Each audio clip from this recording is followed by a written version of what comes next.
ओम श्री परमात्मने नमः। ओम श्री परमात्मने नमः। अथ तैत्तरीयोपनिषद अथ तैत्तरीय उपनिषद शांति पाठ।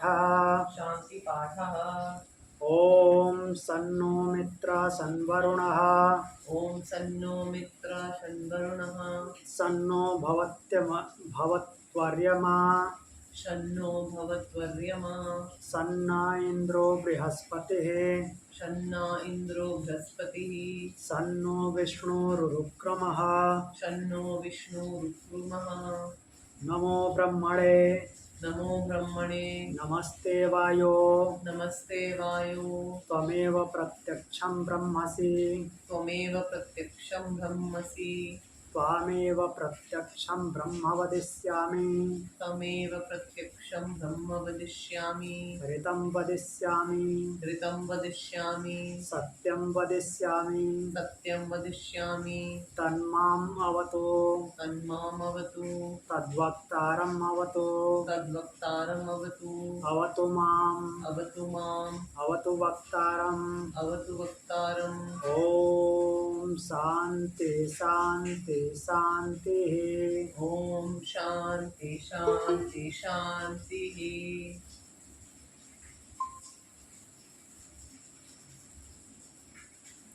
तो हमने कल शिक्षावल्ली पढ़ी थी। शिक्षावल्ली हमारी पूर्ण हो गई।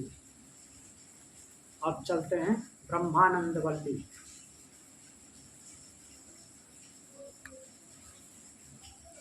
ब्रह्मानंद वल्ली नाम से ही पता चलता है कि इसमें ब्रह्म के आनंद का वर्णन है। ब्रह्म के आनंद का मतलब कि ब्रह्म क्या आनंद लेता है वो नहीं, ब्रह्म का आनंद क्या होता है वो।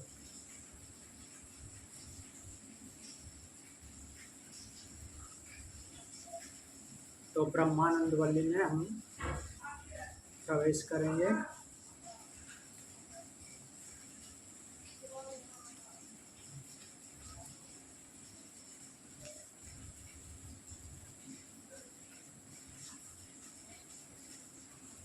ब्रह्मानंद वल्ली का प्रथम अनुवाद।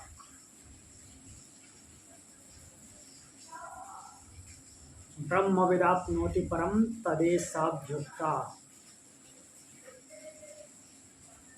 ब्रह्मविद जो ब्रह्म को जानने वाले हैं,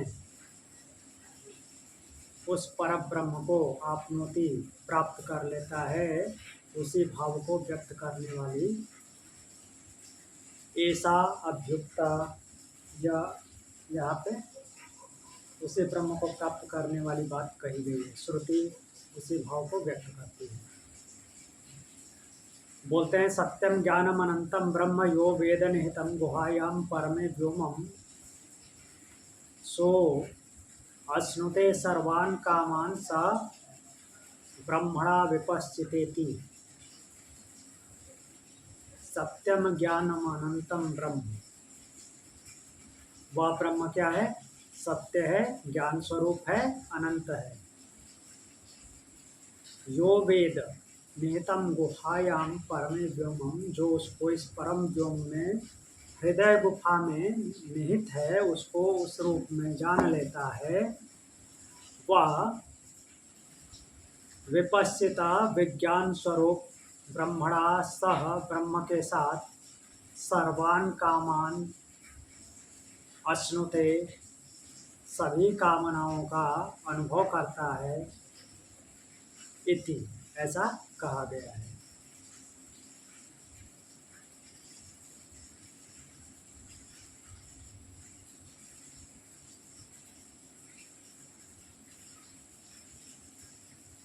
इसके आगे चलते हैं, जहाँ पे कुछ इम्पोर्टेंट होगा उसको बता देता हूँ। तो यहाँ पे पंचकोशों का वर्णन इस वल्ली से स्टार्ट हो जाता है। अन्नमय कोश, प्राणमय कोश,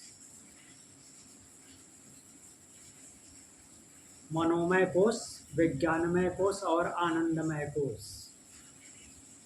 जो अंतिम कोश है आनंदमय कोश, आनंदमय कोश में उस ब्रह्म की अनुभूति होती है। वो आनंद स्वरूप है और आनंदमय कोश में आनंद की अनुभूति होती है, तो इसलिए ब्रह्म की अनुभूति हो जाती है। जीवात्मा को आनंदमय कोश में पहुंच करके ब्रह्म की अनुभूति होती है।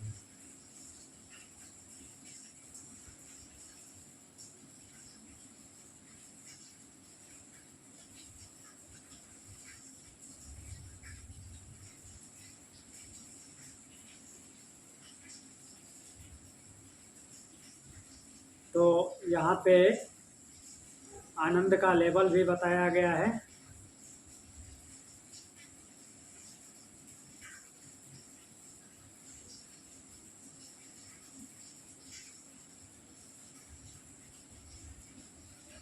आनंद के अलग अलग स्टेज हैं। एक्चुअली हमको वो ब्रह्मानंद, जो ब्रह्म का आनंद है वो कितना ऊपर है, उसको समझाने के लिए ऐसा बताया गया है। तो ये अष्टम अनुवाक में एक मंत्र है, भीषास्माद्वाता पवते भीषो देतीश्वर्य भीषास्मादग्निश्चेन्द्रस्य मृत्युर्धावति पंचम इति। और उस ब्रह्म का भय दिखलाया गया। भय मीन्स अनुशासन, उसके अनुशासन से अर्थात उसकी शक्ति से सभी कार्य करते हैं। बोल रहे हैं कि अस्मात् भीषा, इसी के भय से, किसके भय से? ब्रह्म के भय से। वात पवते, पवन चलता है। भीषा सूर्य उदेति, और उसी के अनुशासन से सूर्य उदित होता है। अस्मात् भीषा, और उसी ब्रह्म के अनुशासन पे अग्नि जलती है। इंद्र अपना कार्य करता है, अर्थात बादलों का देवता है इंद्र, बारिश करते हैं। पंचमा और पंचम, पांचवा जो है मृत्यु धावती, उसी ब्रह्म के अनुशासन पे मृत्यु धावती दौड़ता है, अर्थात अपना कार्य करता है। तो इसके आगे जो है अब आएगा, जो अगला मंत्र आएगा, आनंद के लेवल, जो स्टेजेज हैं उनकी शुरुआत होगी। तो ये जो मंत्र बोलता है, सहसा आनंदस्य मीमांसा भवति युवा स्यात् साधो युवाध्यायक आशिष्टो द्रशिष्टो बलिष्ठस्तस्येयं पृथिवी सर्वा वित्तस्य पूर्णा स्यात् स एको मानुष आनंदः। एक मानुष आनंद का जो यूनिट बताया गया है इस उपनिषद में, वो क्या होता है? आनंद की मीमांसा की जाती है। आनंद की मीमांसा आरंभ हुआ, अर्थात आनंद पर विचार आरंभ हुआ है यहाँ से। तो बोले कि युवा साधु युवा ध्यायक अशिष्टो, मनुष्य क्या सोचता है कि युवा ही रहूं, वृद्ध न होऊं, कभी बुढ़ापा ना आए। और कैसा युवा? साधु युवा, किसी भी प्रकार का विकार न हो। अशिष्टो दृढ़िष्ठो बलिष्ठस्तस्येयं पृथ्वी सर्वावित्तस्य पूर्ण स्यात्। आशिष्टो, तो बोल रहे हैं कि आशिष्ट मीन्स शासन करने की कुशलता हो, दृढ़िष्ठ सारे अंग पुष्ट हों, दृढ़ हों, बलिष्ठ बलवान हों। तस्य इयं वित्तस्य पूर्णा, हर तरह के वित्त से पूर्ण हो। सर्वा पृथ्वी स्यात्, संपूर्ण पृथ्वी का स्वामी हो जाऊं। जब इतना सब कुछ हो जाए तो जो ऐसा होने पर जो आनंद की अनुभूति है, संपूर्ण पृथ्वी का मालिक बन जाने पर, स्वामी बन जाने पर जिस आनंद की अनुभूति है, उस आनंद को मानुष आनंद बोला गया है। ये एक मानुष आनंद के बराबर है। उसके बाद इसमें 100 का गुणा करते हैं। ते ये शतम मानुषानंदा, मानुष्य आनंद का 100 गुना जो है एक मनुष्य गंधर्वानंद होता है। ठीक। और ये मनुष्य गंधर्वानंद जो है वो श्रोत्रियस्य चा कामाहतस्य, वो श्रोत्रिय को, श्रोत्रिय अर्थात जो श्रुतियों को जानने वाला है, श्रुति मतलब वेद और उपनिषद, इनको जानने वाला है। चा कामाहतस्य, जो कामनाओं से ऊपर उठ चुका है, कामनाएं जिसको परेशान नहीं करती, तो उसको ये अनायास ही प्राप्त हो जाता है। मानुष आनंद की बात छोड़िए, ये मनुष्य गंधर्वानंद अपने आप ही प्राप्त हो जाता है, उसको कुछ नहीं करना पड़ता। जो श्रोत्रिय है और कामनाओं से मुक्त है, कामनाएं उसे अपने वश में नहीं करती, उसको ये आनंद अपने आप आ जाता है। अब मनुष्य गंधर्वानंद में 100 का गुणा करेंगे, उसका 100 टाइम मल्टीप्लिकेशन करेंगे तो वो क्या होगा, एको देव गंधर्वा रामानंद, वो एक देव गंधर्वा राम आनंद होगा। और ये भी श्रोत्रियस्य चा कामाहतस्य, श्रोत्रिय और जो कामनाओं को नहीं चाहता अर्थात कामनाओं से जो परे है, उसको अनायास ही प्राप्त हो जाता है। अब उसमें देव गंधर्वानंद में 100 का गुणा करेंगे तो एक पितृणाम क्षीरलोकलोकान नामानंद होगा। और वो भी श्रोत्रिय और कामनाओं से जो रहित है, कामनाओं से मुक्त है, उसको अपने आप प्राप्त हो जाता है। कोई उसको एफर्ट नहीं लगाना पड़ता, क्योंकि वो उससे बहुत ऊपर है। कुल मिला के बताना क्या चाह रहे हैं कि जो साधक है श्रोत्रिय और कामनाओं से मुक्त है, उसके लिए ये बड़े बड़े आनंदों की सोच जो है उसके आगे कुछ भी नहीं है, तुच्छ है।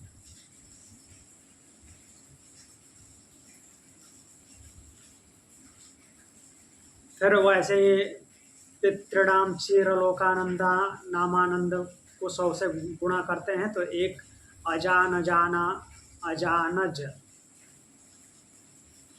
अनाम देवा नामानंद ये बनता है, ये एक यूनिट बनता है। जो श्रोत्रिय और कामनाओं से परे जो है उसको ये भी ऐसे ही प्राप्त होता है।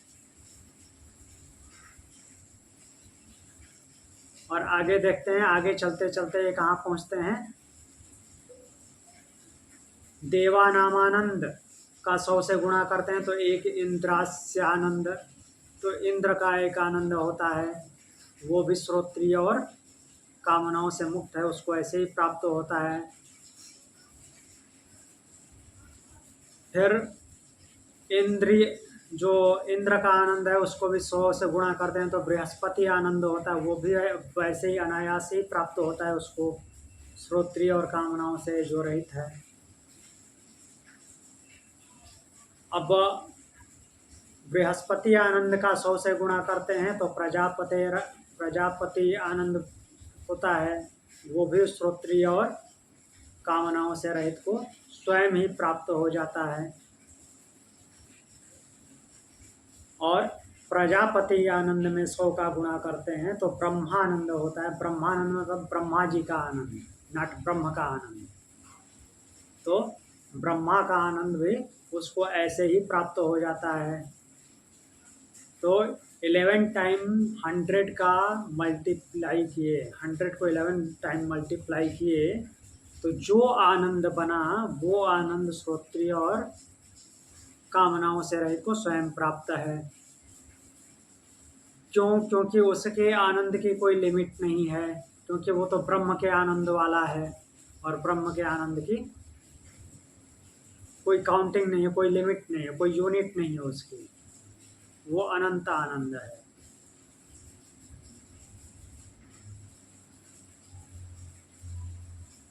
तो इस प्रकार से वो क्या करता है कि सब कुछ को पार कर जाता है, सारे कोषों को पार कर जाता है।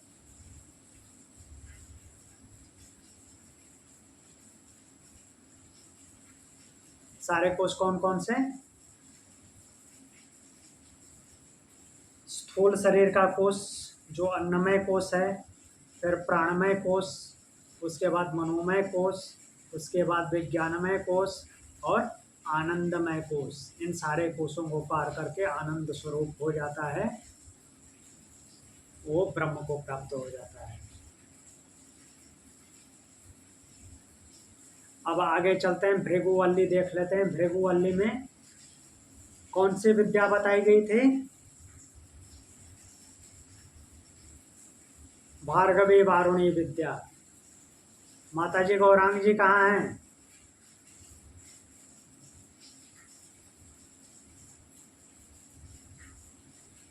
सफर में आ रहे हैं, नानी को छोड़ने गए थे। अच्छा अच्छा, ठीक है। वहाँ जी आ रहे हैं।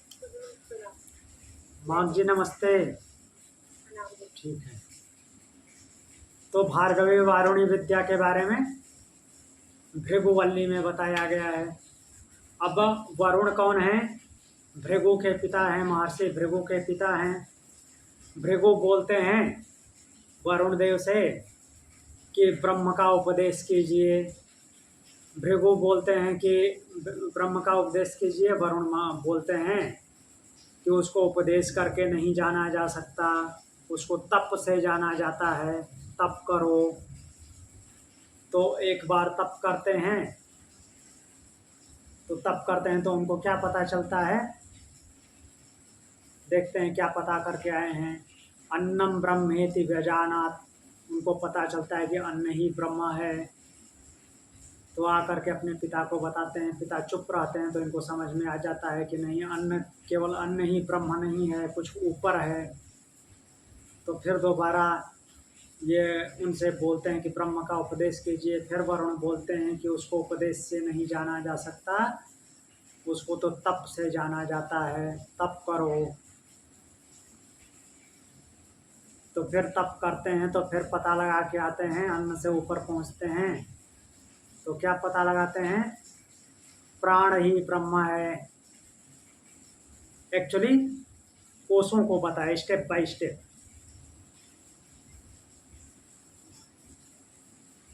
तो प्राण ही ब्रह्म है ऐसा पता लगा के आते हैं, और आकर के फिर अपने पिता को बताते हैं। उनके पिता फिर चुप रहते हैं। तो इनको समझ आता है कि नहीं, इससे भी ऊपर ब्रह्म है। तो फिर तीसरी बार जाते हैं और हर बार बोलते हैं अपने पिता को कि ब्रह्म का उपदेश कीजिए। तो वो उपदेश करने से मना कर देते हैं। मना तो नहीं करते, कहते हैं कि तप करो, तप से उसको जाना जा सकता है। तो तीसरी बार जाते हैं तो पता लगा के आते हैं कि मन ही ब्रह्म है। फिर आके बताते हैं तो वरुण देव शांत रहते हैं।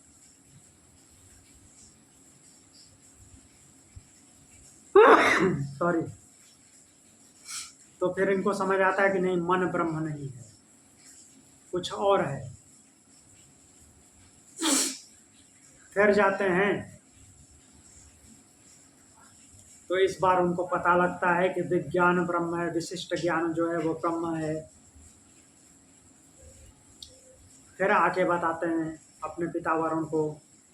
वरुण फिर चुप रहते हैं और फिर ये बोलते हैं वापस भृगु कि आप बताइए ब्रह्म कौन, ब्रह्म क्या है, उपदेश कीजिए। तो फिर बोलते हैं कि तप करो, तप से उसको जाना जाता है। तो वापस जाते हैं वरुण, तप करके आते हैं, और इस बार उनको पता चलता है कि आनंद ब्रह्म है। तो इस बार वो सफल हो जाते हैं, क्योंकि आनंद ही वास्तव में ब्रह्म है।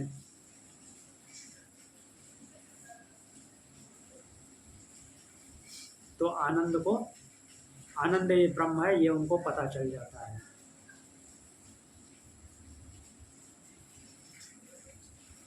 और फिर इस प्रकार से इस विद्या को भार्गवी वारुणी विद्या के नाम से जाना जाता है, जो कि इस तरह से तप के माध्यम से उन्होंने पता लगाया कि आनंद ही ब्रह्म है। अब इसके बाद के जो अनुवाक हैं उसमें अन्न की महिमा बताई गई है और इस संसार में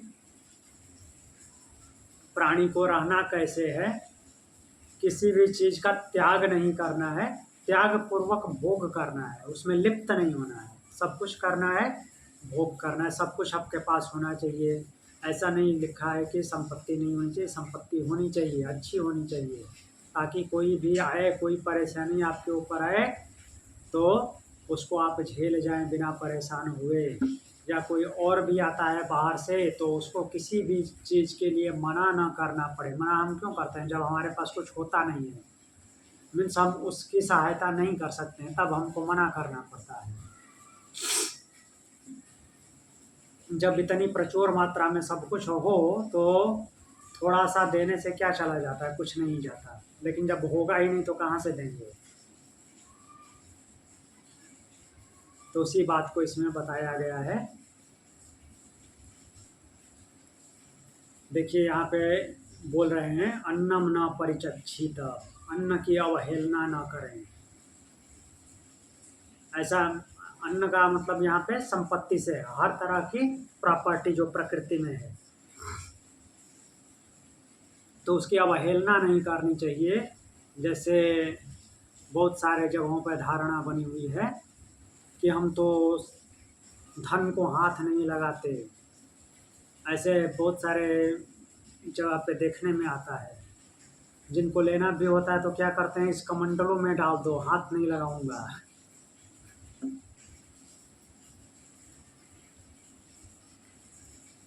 तो यहाँ पे बोला गया कि अन्न की अवहेलना नहीं करनी है, अपने पास रखना है। हाँ, गलत तरीके से नहीं इकट्ठा करना है और इकट्ठा नहीं करना है, उसको संचालित करके रखना है, क्योंकि वो लोक सेवा में लगा रहेगा तो भले ही वह आपके नाम पे है लेकिन वो एक प्रकार से याज्ञिक काम कर रहे हैं आप, अर्थात दूसरे की सहायता कर रहे हैं उससे। जब उसको जब्त करके रख दिया वो गलत है, वो परिग्रह है।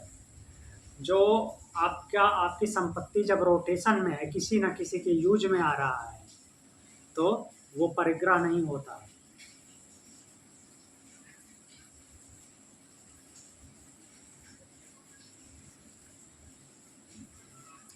देखिए इसके अगले अनुवाद में बोल रहे हैं अन्नम बहुपूर्वीत, अन्न को बहुत तरीके से बढ़ाएं, बहुत करें। अन्नम बहुपूर्वीत, अन्न को बहुत करें, घटाने और त्यागने की बात नहीं कर रहे हैं। तत व्रतम, वह व्रत है।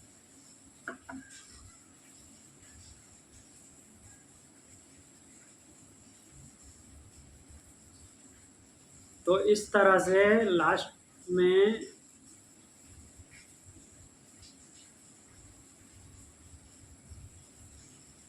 क्षेमयति वाची बोला गया है। क्षेमयति वाची मीन्स रक्षा करने की बात की गई है। प्राण अपान योग क्षेमयति मीन्स अलग अलग चीज़ों को माध्यम बना करके रक्षा की बात करी गई है। पहले धन को अपने पास रखने की बात की गई है, उसको बढ़ाने की बात की गई है, और वो किस लिए रखना है? ताकि हम दूसरे की भलाई कर सकें।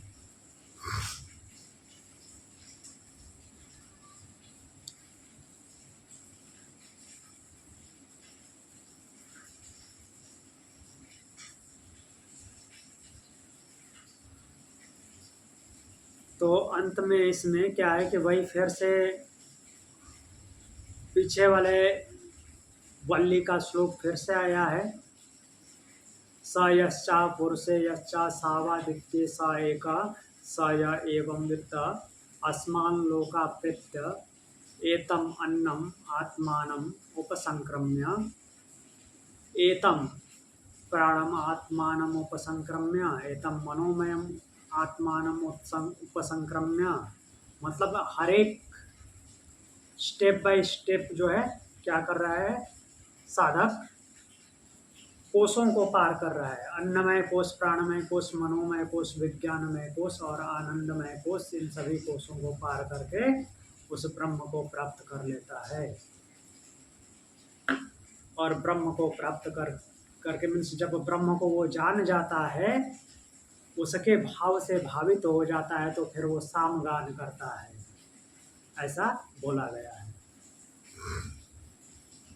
कि सब कुछ मैं ही हूँ।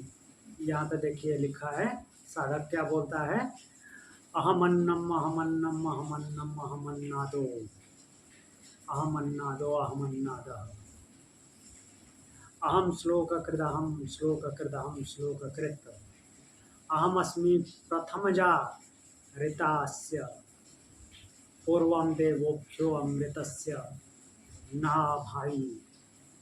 अर्थात उसका कहने का मतलब क्या है, सब कुछ अपने आप को बोल रहा है, मतलब कि वो समझ गया है कि मैं वही हूँ जो सब कुछ उत्पन्न करता है।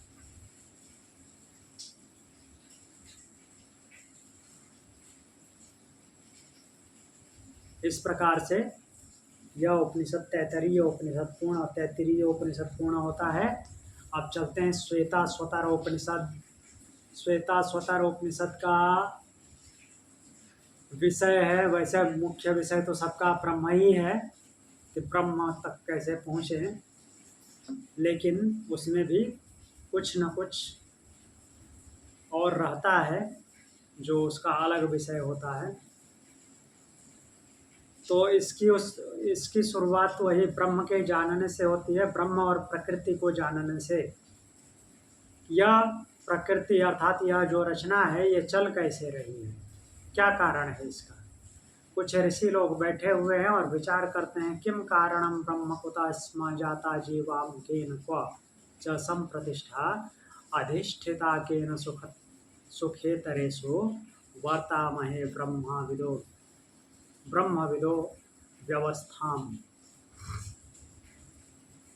तो ब्रह्म विषयक चर्चा चल रही है, कुछ लोगों के बीच में आपस में वो बोलते हैं, जो कि ब्रह्मविद ब्रह्म को जानने वाले हैं, अर्थात ब्रह्म का ज्ञान रखने वाले लोग हैं। वो इस जगत के कारण के बारे में विचार कर रहे हैं कि ब्रह्म किम, ब्रह्म कौन है, कुतः जाता स्म, किससे उत्पन्न हुए हैं, यह जो सब कुछ है सृष्टि, वो किससे उत्पन्न हुआ है, केन जीवाम, किसकी वजह से जी रहे हैं, और किसमें संप्रतिष्ठा सम्यक प्रकार से स्थिति है, केन अधिष्ठिता, और किसके अधीन रह करके सब कुछ सुखेतरेषु, सुख और उसके इतर, सुख के इतर क्या है, दुख, इन दोनों में व्यवस्थित हैं, वर्तामहे और बरत रहे हैं। तो इस व्यवस्था पे विचार कर रहे हैं। तो विचार करते करते कुछ लोगों का विचार है कि काल अर्थात समय ही इन सब कुछ का कारण है, अपने अपने समय पर सब कुछ होता रहता है, जिसको जब होना है हो जाता है। फिर स्वभाव अर्थात प्रत्येक प्राणी का उसका अपना जो भाव है, उसकी वजह से वो संचालित होता है। फिर कुछ लोगों का मानना है कि नियति ही इसके पीछे है, नियति ही इसका कारण है, जो पूर्व संस्कार बने हुए हैं वैसा ही भोगना है, वो आएगा वैसा भोगना है, अपना बस नहीं चलता। तो इस तरह से अलग अलग सोच है। तो अब इस बात को लेकर के ध्यान करते हैं, ऋषि लोग ध्यान करते हैं, तो ध्यान के द्वारा उनको कुछ चीज़ें पता चलती हैं। ध्यान करते हैं तो अब क्या पता चलता है, स्वगुणे निगुणाम, अपने गुणों से ढकी हुई देवात्म शक्ति अपश्यन, मतलब कि उस देव की शक्ति को उन्होंने देखा, पहचाना। यह जो एक कैसा है, एक अकेला है, बहुत सारा नहीं है। तानी कालात्मयुक्तानि, उन काल आत्मयुक्तानि, समय से लेकर के आत्मा तक, निखिलानी और संपूर्ण विश्व का, समय से लेकर आत्मा मतलब कि जीवात्मा, निखिलानी कारणानि अधितिष्ठति, तो ये संपूर्ण संसार का, निखिलानी मीन्स पूरे जगत का, पूरी सृष्टि के का वही कारण है और उन सब पे वो शासन करता है, ऐसा पता चला।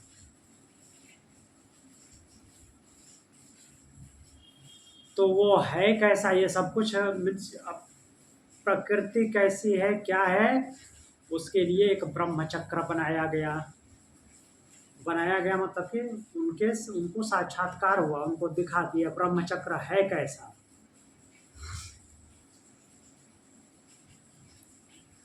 तो क्या बोलते हैं, तमेकनेमि त्रिवृत्तम षोडशांतम शतार्धारम विंशति प्रत्यराभिः अष्टकै षड्भिर्विश्वरूपैकपाशं त्रिमार्गभेदं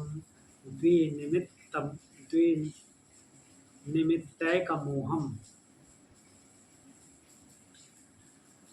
तम एक नेमी, वह कैसा है, एक नेमी वाला, एक धुरी है, एक धुरी है उस चक्र में, बीच में एक नेमी वाला, त्रिवृत्तम, तीन वृत्त लगे हुए हैं, तीन घेरे हैं, एक घेरा नहीं है, तीन घेरे हैं।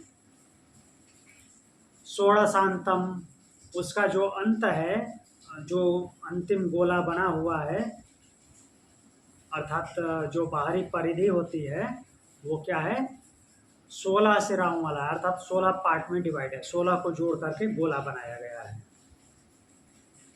शतार्धारम, शत अर्ध अरम, अर्थात शत अर्ध अर्थात 100 का आधा, 50 अरों वाला है, 50 तिल्लियां हैं, 50 स्पोक्स हैं उसमें। विंशति प्रत्यराभे, और 20 सहायक हैं, सपोर्टिंग स्पोक्स हैं। षड्भी अष्टक है, 6 अष्टकों वाला है। विश्वरूपैकपाशम, और विश्वरूप वाला है, हर जगह व्याप्त है। एक पासम, एक पास है। त्रिमार्ग भेदम, 3 मार्गों के भेद वाला। द्विनिमित्तैक मोहम, 2 निमित्त और मोह रूपी, जो मीन्स 2 निमित्त है और एक मोह। अब ये देखते हैं क्या क्या है। एक नेमी अर्थात एक नाभि है, एक नेमी है। तो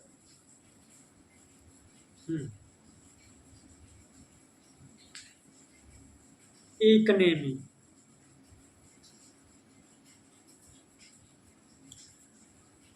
एक नेमी के ऊपर क्या है, त्रिवृत्तम, 3 घेरे हैं। वो 3 घेरे किसके हैं? तो एक नेमी जो है अर्थात एक प्रकृति एक ही है। और वो जो सबसे पहले कैसी थी, अव्याकृत, जिसको व्याकृत बताया नहीं जा सकता कैसी है, अर्थात मूल रूप में थी। प्रकृति मूल रूप में है और वो व्यक्त नहीं है, अव्याकृत प्रकृति ही वो एक नेमी है। अब हमारी अभी तो प्रकृति व्यक्त है, सब कुछ दिखता है। जैसे हर एक महाभूत को भी अगर गहराई से न देखें, समझे नहीं, तो लोग बोलेंगे, क्या बोलेंगे, दिखता तो है, पंच महाभूत दिखता है, कौन बोलता है नहीं दिखता। पृथ्वी दिखती है, जल दिखता है, अग्नि दिखती है, वायु का अनुभव होता है। एक आकाश जो है अनुभव से थोड़ा परे है। तो ये दिखते क्यों हैं? क्योंकि ये मिक्स हैं, वो अकेले अकेले नहीं है। पृथ्वी महाभूत जो है, जो दिख रहा है हमको पृथ्वी, वो केवल पृथ्वी नहीं है, उसमें बाकी चारों भी हैं। और केवल पृथ्वी होता तो वो एक साथ ऐसे बंधा कैसे होता। इसके साथ में जल भी है, अग्नि भी है, वायु भी है, आकाश भी है, सबके सब साथ में है, तब ऐसा दिखता है। अगर अकेले होता तो नहीं दिखता। वैसे सारे जितने भी महाभूत हैं जिनको हम ऐसा देखते हैं, अपनी आंखों से अनुभव करते हैं, उनमें बाकी महाभूत भी हैं, तब वो ऐसा अनुभव होते हैं और दिखते हैं, प्रतीत होते हैं। अगर केवल अकेले होते तो ऐसा नहीं होता। हाँ, जैसे पृथ्वी महाभूत है, पृथ्वी महाभूत के साथ बाकी 4 महाभूत भी हैं जो हमको आज दिखता है, तो पृथ्वी महाभूत फिर क्यों बोला जाता है, बाकी को क्यों नहीं उसके साथ बोला जाता? इसलिए नहीं बोला जाता कि उसमें विशिष्ट प्रधानता है, उसमें सबसे ज़्यादा पृथ्वी है बाकी चारों की तुलना में, तो इसलिए उसको पृथ्वी नाम से हम बोलते हैं और पृथ्वी जानते हैं। अर्थात जो भी ठोस पदार्थ है उसको पृथ्वी महाभूत बोलते हैं, क्योंकि बाकी चारों से उसमें उसकी प्रधानता ज़्यादा है, पृथ्वी की हार्डनेस की प्रधानता ज़्यादा है, इसलिए वो हमको दिखता है, हम उसको पकड़ सकते हैं। वो केवल अकेला पृथ्वी महाभूत नहीं है।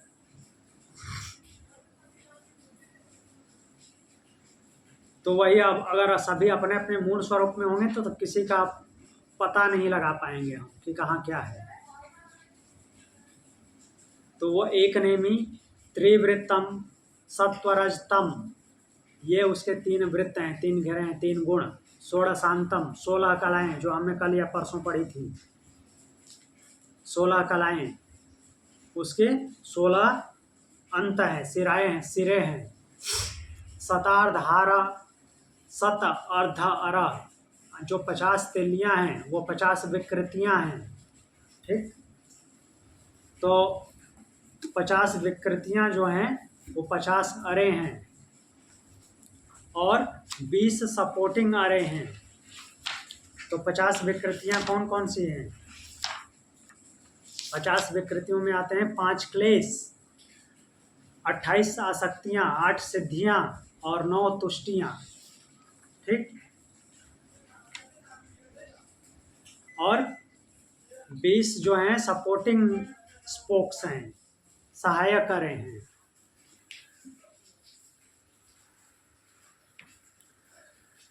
तो 20 सहायक अरे कौन कौन से हैं? 5 ज्ञानेंद्रियां, 5 कर्मेंद्रियां और ज्ञानेंद्रियों के 5 विषय, 15 हो गए। पंच प्राण 20, ये 20 जो हैं सहायक अरे हैं, मीन्स सपोर्टिंग स्पोक्स। और क्या बोल रहे हैं? षडभी अष्टक है, 6 अष्टक हैं, 6 अष्टक उसमें लगे हुए हैं। 6 अष्टक कौन कौन से हैं? तो 6 अष्टक बताए हैं। पहला अष्टक है मूल प्रकृति, नहीं, नॉट मूल प्रकृति, अपरा प्रकृति, जो 8 भागों में डिवाइड है। 8 भाग कौन कौन से हैं? पंच महाभूत, मन, बुद्धि, अहंकार। तो ये 8 भाग में विभाजित प्रकृति जो है वो एक अष्टक हो गई। दूसरा अष्टक क्या है? 8 धातुएं। 8 धातुएं क्यों बोले? सप्त धातु और उसका परिणामी ओज, ये 8 जो है दूसरा अष्टक है।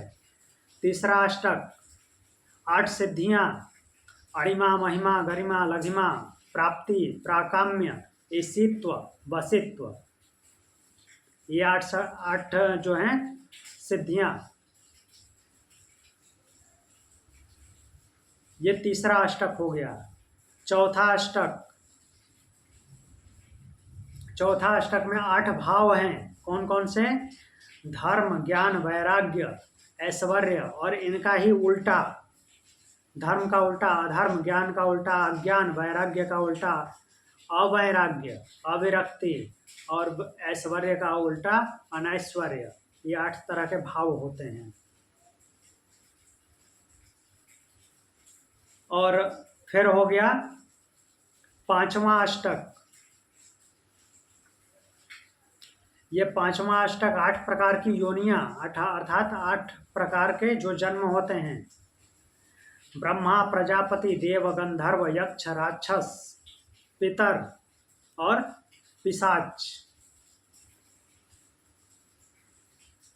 और छठा अष्टक जो है इस जीवात्मा का मूल भाव, मूल जो भावना है वो क्या है? दया, क्षमा, अनसूया। अनसूया मतलब कि किसी की निंदा ना करना, किसी की बुराई ना करना, ठीक। सोच, साफ रहना, मीन्स बाहर से भी अंदर से भी, दोनों तरफ से पवित्रता। अनायास, अनायास मतलब कि सरल भाव, जो भाव में आपके भाव में सरलता होनी चाहिए। मीन्स किसी भी तरह से किसी भी तरह का किसी के प्रति कोई षड्यंत्र ना होना दिमाग में। मंगल भावना, अकृपणता अर्थात क्या बोलते हैं कि वो कंजूसपन की भावना ना होना। और अस्पृहा, अस्पृहा मतलब कि आसक्ति का ना होना, मीन्स लोभ में ना पड़ना। तो ये सब जो हैं 6 अष्टक हैं, और ये 6 अष्टक ऐसे हैं जिनको व्यवहार में लाया जा सकता है। आसान है कठिन इसका पालन करना, लेकिन ऐसा नहीं दिखता कि ये अप्लाई नहीं हो सकता। सब कुछ अप्लीकेबल है अपने ऊपर, तो उसको जीना चाहिए, क्योंकि जब तक व्यवहार में नहीं आएंगे तब तक वो समझ नहीं आएगा। केवल शब्द ज्ञान से कुछ नहीं होगा।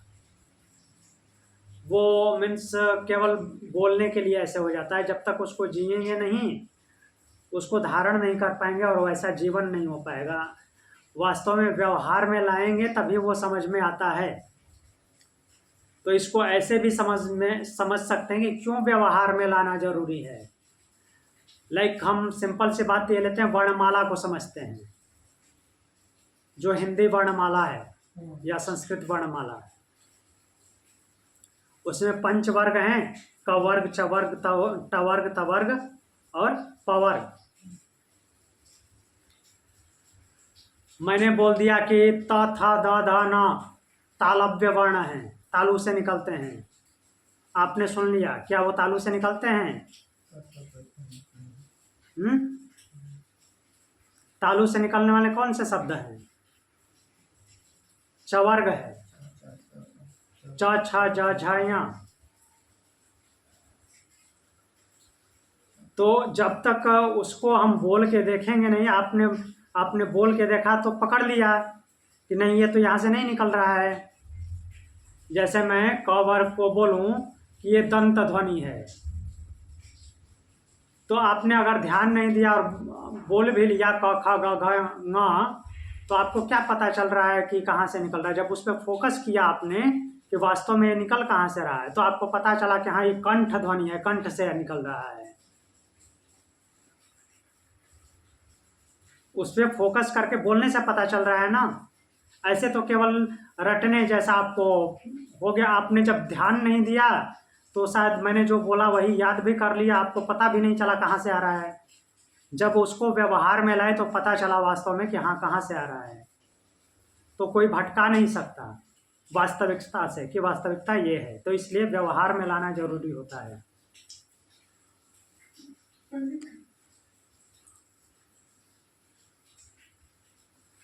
तो ये था हमारा ब्रह्मचक्र, जिस पे सृष्टि घूमती है।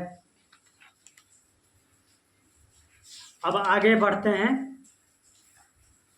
फिर ये पंच प्रपंच की बात की हैं।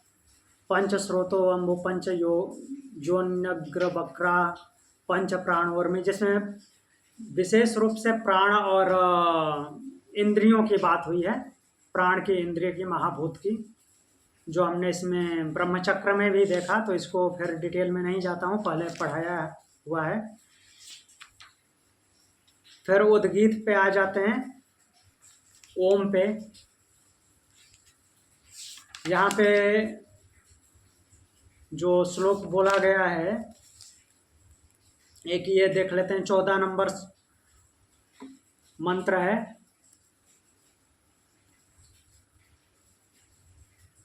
जिसमें दो चीज़ों को अरणी बनाने की बात की। अरणी मतलब कि जलने वाली लकड़ी। उसमें जीवात्मा और परमात्मा की बात है। परमात्मा मीन्स ओंकार, ओंकार के माध्यम से परमात्मा की बात की गई है। तो जीवात्मा को बोल रहे हैं कि नीचे की अरणी बनाओ और ओम के ऊपर, ओम को ऊपर की अरणी, और दोनों का मंथन करो। तो जैसे अरणी में मीन्स लकड़ी को घिसने से उसमें छुपी हुई आग बाहर निकल जाती है, वैसे ही ओम का मंथन करने से ये जीवात्मा जब ओम का मंथन करेगा, अर्थात ओम को धारण करेगा और उसको बार बार मंथन करता रहेगा, अर्थात उसकी चैंटिंग करता रहेगा, जिसको हम नाम जप भी कहते हैं। ओम चैंटिंग वास्तव में नाम जप ही है। भगवान का प्रथम नाम है ना वो, उसके बाद ही दूसरे नाम आए हैं। तो उसका भाव अपने आप निकल के आता है। तो वही बोल रहे हैं कि स्वदेहम अरणिं कृत्वा,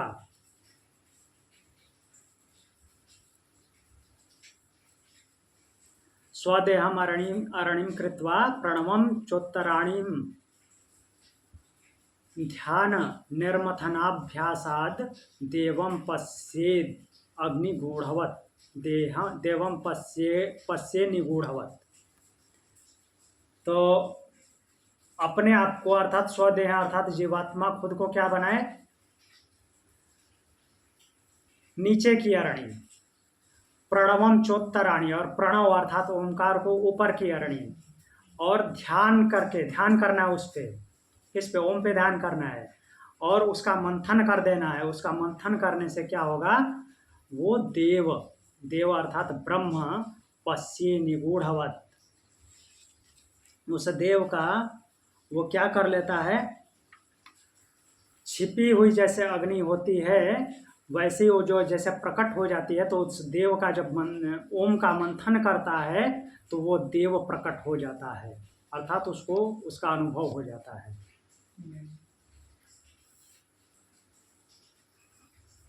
अगला श्लोक भी है, इसी पे बेस करके बोल रहे हैं, तिलेषु तैलम दधिनी व सर्पी। एक मिनट, तिलेषु तैलम दधनी व सर्पी आपा श्रोत स्वरणी शुचाग्नि एवं आत्मा आत्मनि गृहते असौ सत्य नयनम तपसा योनुपश्यति। जैसे उसमें ओमकार का मंथन करने को बोले थे, तो बताते हैं कि वो ब्रह्म कैसे, मीन्स इसी में अपने आप में छुपा हुआ मंथन करके निकालना है उसको, उसका साक्षात करना है। जैसे तिल में तेल होता है और दही में घी होता है, तो उनको दबाने से, तिल को प्रेस करने से, एक प्रकार से रगड़ते हैं उसको तो तेल निकलता है। दही का मंथन करते हैं, मक्खन निकलेगा, फिर उससे घी निकलेगा। ठीक, तो तिलेषु तैलम, जैसे तिल में तेल होता है, दही में घी होता है, और स्रोतों में जल होता है, जहाँ उद्गम होता है जल का, वहाँ से जल निकलता है। उससे पहले तो हमको कुछ दिखता नहीं है। जैसे दही में घी नहीं दिखता, तिल में तेल नहीं दिखता, लेकिन होता है। जैसे अरणी में आग होती है, उसी प्रकार यह जो जीवात्मा है उसी के अंदर वह आत्म तत्व है, वो परमात्मा है। उस परमात्मा को कैसे मंथन करके निकालना है, तो उसके लिए तप रूपी मंथन करना है, और तप रूपी मंथन से अनुपश्यति, वो साधक जो है उसको देख लेता है, ग्रहण कर लेता है।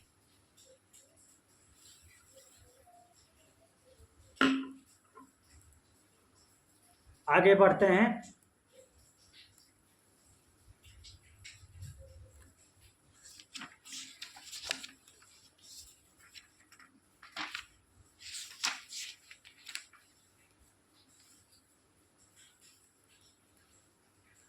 फिर साधक के लिए उपयुक्त भूमि और उपयुक्त स्थान का वर्णन दूसरे अध्याय में किए हैं 10 नंबर मंत्र में, वो एक बता देता हूं कि साधना करने के लिए कैसी जगह का चुनाव करना है, कहाँ बैठना है, जिससे कि उस ब्रह्म को जाना जा सके, मंथन उसकी चर्निंग आराम से हो। प्रभु आपने जो अनुपश्यना बोला ना, क्या चीज? अनुपश्यना, हाँ, अनुपस्य। हाँ बोलिए। अभी मैं सीख के आई, विपश्यना में अनुपश्यना ही होती है। हाँ, तो वो शब्द चेंज नहीं होगा ना।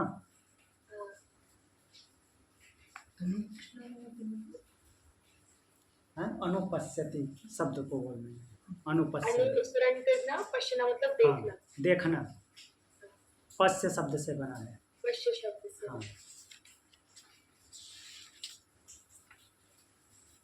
तो यहाँ पे 10 नंबर मंत्र ये देखते हैं, समय शुचौ शर्करा वहनी बालुका विवर्जिते शब्द जलाश्रयादिभिः मनोनुकूले न तो चक्षुपीडने गुहा निवाताश्रयणे प्रयोजयेत्।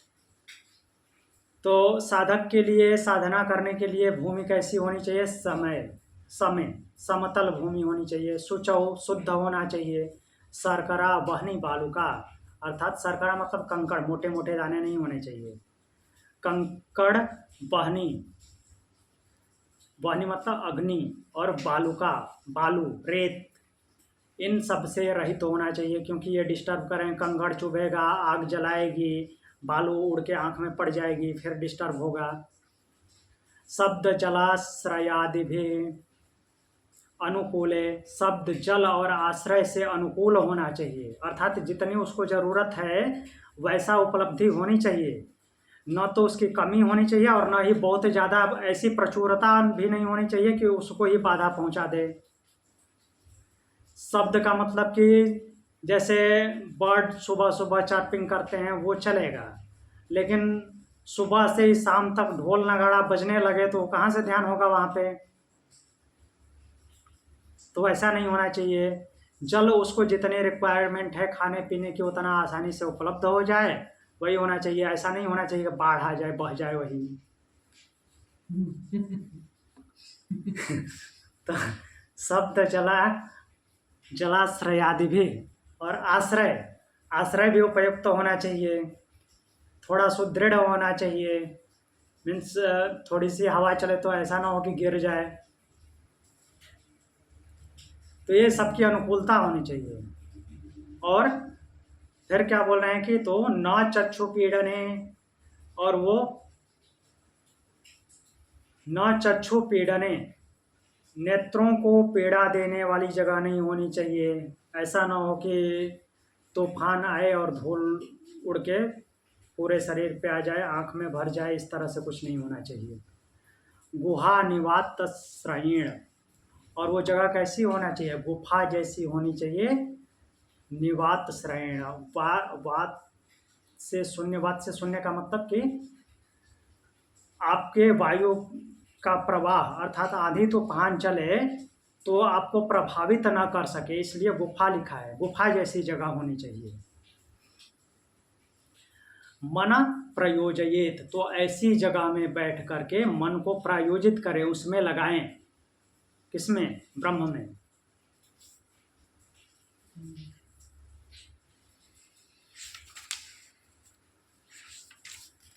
तो फिर आगे देखते हैं, एक 13 नंबर मंत्र देख लेते हैं। कैसे समझें कि हमको योग में प्रवेश मिल गया?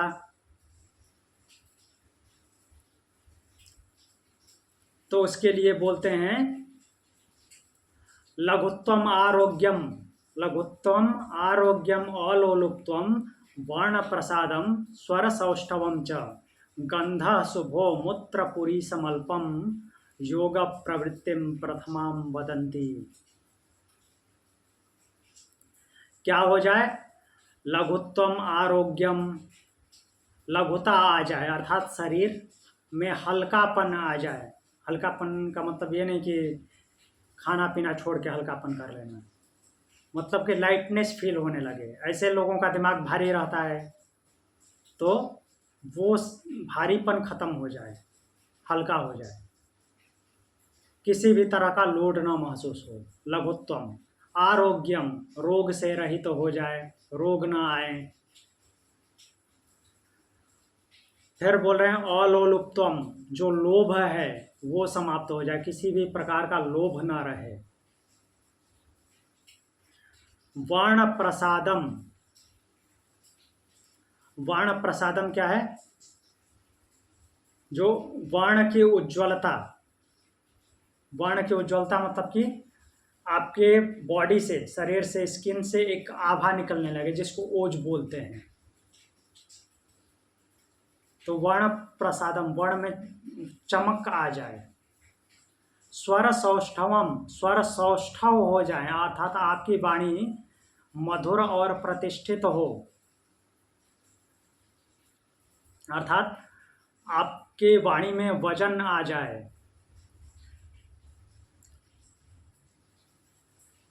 फिर को क्या बोल रहे हैं? गंधा शुभो, शुभ गंध आने लगे आपके इस स्थूल शरीर से, अन्नमय कोश से शुभ गंध आने लगे। मीन्स बुरी स्मेल ना आए, गंदी स्मेल ना आए, अच्छी अच्छी गंध आने लगे। मूत्रपुरी समल्पम, मूत्रपुरी समल्पम मतलब कि पुरीस और मूत्र, अर्थात मल और मूत्र दोनों में कमी हो जाए, दोनों में कमी हो जाए। कमी का मतलब कि एकदम बंद हो जाए ऐसा नहीं, जैसे नॉर्मल की तुलना में कम हो, किसी तरह की बीमारी नहीं होगी तो ऐसा होगा ही। योग प्रवृत्तिम प्रथमाम वदंती, इसको बोलते हैं कि योग के प्रथम चरण में प्रवेश हो गया। जब ऐसा हो जाए तो समझ लीजिए कि योग के प्रथम चरण में प्रवेश हो गया। क्या हो जाएगा? लघुत्वम, लघुता आ जाएगी। आरोग्यम, कोई रोग नहीं होगा। लोलुप्तम, लोभ नहीं होगा, लोभ चला जाएगा। वर्ण प्रसादम, अर्थात ओज आ जाएगा, चमक दिखेगी आपके शरीर में। स्वर सौष्ठवम, स्वर सौष्ठव हो जाएगा, मधुर हो जाएगा, और गंभीरता आ जाएगी स्वर में। गंधा शुभो, शुभ गंध आएगी। मूत्र पुरी समल्पम, मूत्र और पुरी अल्प हो जाएंगे। योग प्रवृत्तिम प्रथमाम वदंती, और तो जब ऐसा हो जाए तो बोला जाता है कि योग के प्रथम चरण में प्रवेश मिल गया। अब इसके आगे बढ़ना है। तो प्रथम चरण ही बहुत बड़ा है। तो इसके आगे फिर ब्रह्म का वर्णन है, और ब्रह्म का हमने बहुत लंबा चौड़ा वर्णन बहुत सारे उपनिषदों में देखा हुआ है। तो एक और बता देता हूं कि ब्रह्म की परिभाषा जो है ईशावास्य उपनिषद में, ईशावास्य उपनिषद का 8वां श्लोक जो है वो ब्रह्म की परिभाषा देता है। एक ही श्लोक में परिभाषा, वैसे तो ब्रह्म की परिभाषा सारे उपनिषदों में है, लेकिन बिखरी हुई है। एक मंत्र में पूरी उपनिषद, पूरी परिभाषा ब्रह्म की ईशावास्य उपनिषद में है। वो बृहदारण्यक में भी है, क्योंकि ईशावास्य के सारे मंत्र बृहदारण्यक में भी आते हैं।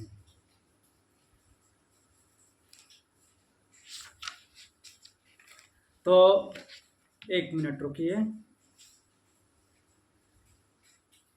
ईशावास्य,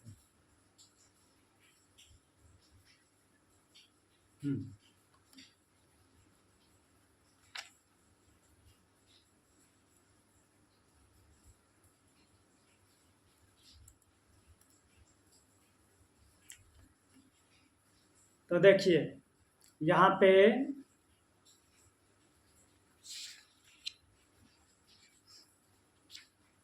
ये मंत्र बोल रहा है, सपर्यागच्छुक्रमकायम व्रणम अस्त्रावीरम शुद्धम पाप विद्धम कबीर मनीषी परिभो स्वयंभुर याथा तथ्यो अर्थान व्याधाच्छास्वतिभ्य समाभ्य। बोलते हैं कि वह जो ब्रह्म है कैसा है, एक्चुअली इसमें एक साधक को माध्यम बनाया गया है कि साधक उस ब्रह्म को जान लेता है। तो वो ब्रह्म कैसा है जिसको वो जानता है? शुक्रम, शुक्र वाला। तो शुक्र अर्थात आयुर्वेद के हिसाब से भी देखें तो जो अंतिम धातु है, सातवीं धातु, तो वो शुक्र है। अर्थात सबसे अंतिम स्टेप पे पहुंच के शुक्र बनता है। रस, रक्त, मांस, मेद, अस्थि, मज्जा, शुक्र।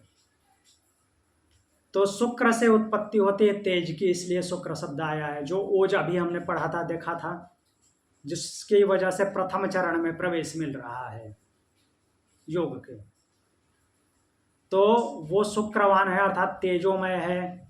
अकायम, काया से रहित है, उसका कोई शरीर नहीं है। अव्रणम, अव्रणम मतलब कि छिद्रों से रहित है। छिद्र का मतलब क्या होता है? किसी भी तरह के संस्कार उसमें नहीं है, कोई संस्कार में लिप्त नहीं है, संस्कारों से परे है।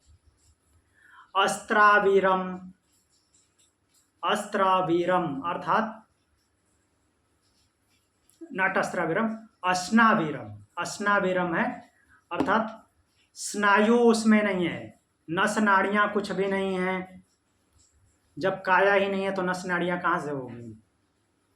शुद्धम, अत्यंत शुद्ध है, कोई रंग रूप कुछ भी नहीं है, किसी तरह का कोई दाग लगेगा ही नहीं।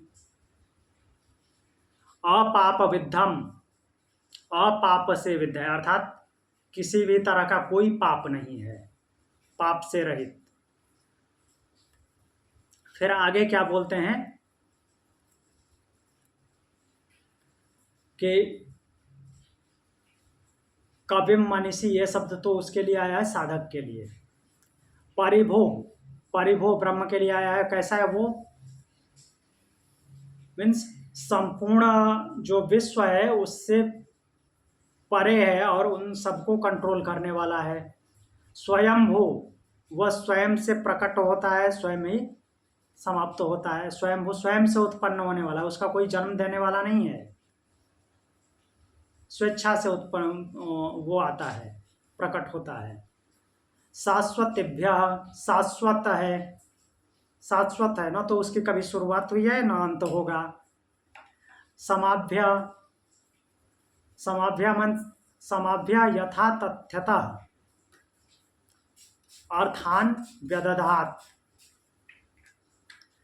तो शाश्वतेभ्य समाभ्य अर्थात वो शाश्वत है और काल की सीमा से परे है, काल में नहीं आता वो। यथा तथ्यम, जैसा जो करता है उसके हिसाब से अर्थान व्यदधात, उनके किए हुए कर्मों का अर्थ अर्थात परिणाम देता है और वैसे ही उनकी आगे रचना करता है।